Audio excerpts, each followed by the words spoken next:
जातीय जनगणना को लेकर हम लोगों की ओर से जो हमारा स्टैंड है उससे केंद्र सरकार को अवगत करा दिया गया है। हम लोग की जरूर इच्छा है कि अगर पूरे देश भर में जातीय जनगणना होती है तो ये अच्छी बात है।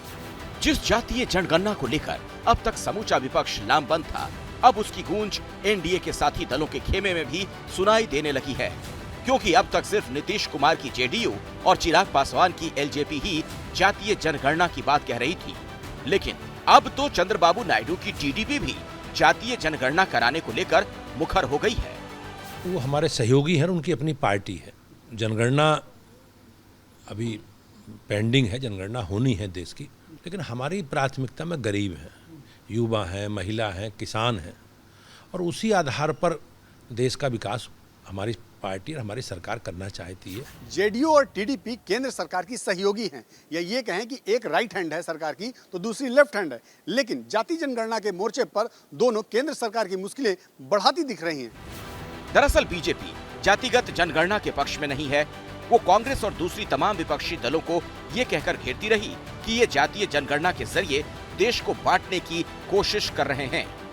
लेकिन अब आवाज एनडीए के अपने खेमे से उठी है, क्योंकि जातीय जनगणना के समर्थन में लाइन लंबी होती जा रही है। जेडीयू, टीडीपी, एलजेपी, हम, निषाद पार्टी, अपना दल एस और सुबह सपा जातीय जनगणना का समर्थन कर चुके हैं। और अब चौतरफा बनते दबाव के बाद ये खबर आ रही है कि केंद्र सरकार जनगणना में जाति का कॉलम जोड़ने पर विचार कर सकती है, क्योंकि बिहार बीजेपी भी जातीय गणना के पक्ष में है। भारतीय जनता पार्टी का बड़ा स्पष्ट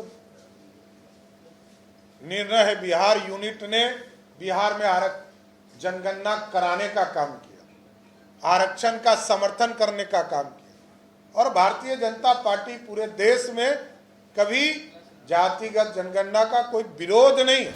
दर्शकों को बता दें, पहले हर 10 साल में जनगणना होती थी। पिछली बार ये 2011 में हुई थी, जिसके बाद ये 2021 में होनी थी, लेकिन कोरोना महामारी के चलते टल गई, जो अब तक नहीं हो पाई। For exclusive and insightful videos, subscribe to our new channel ABP Live Premium.